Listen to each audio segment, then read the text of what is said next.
যে সমস্ত জায়গায় পরিবর্তন দরকার, সুশাসন কায়েমের জন্য, সত্যিকারের স্বাধীনতার স্বাদ জনগণকে দেওয়ার জন্য প্রত্যেকটি বিষয়ে বিএনপি বিরোধিতা করে চলছে।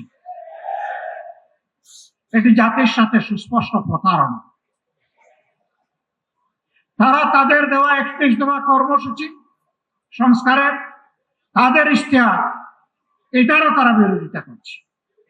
আমার মনে হয় তারা যে বিরোধিতা করছে এই জ্ঞানটাও বোধহয় তারা হারিয়ে ফেলেছে।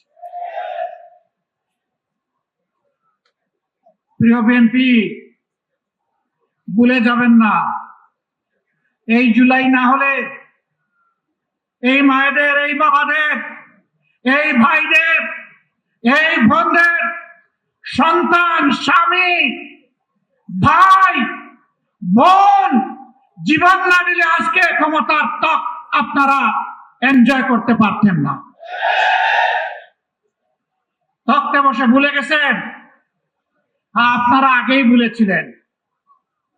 শহীদ পরিবার যখন বুকে কষ্ট নিয়ে কান্নাকাটি করছিল, শহীদ পরিবারের কাছে তখন আপনাদের ছুটে যাওয়ার সময় ছিল না।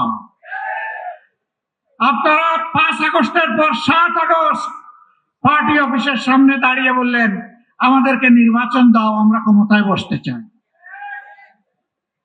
শহীদ পরিবারের দুঃখ আপনাদের অন্তরকে স্পর্শ করে নাই।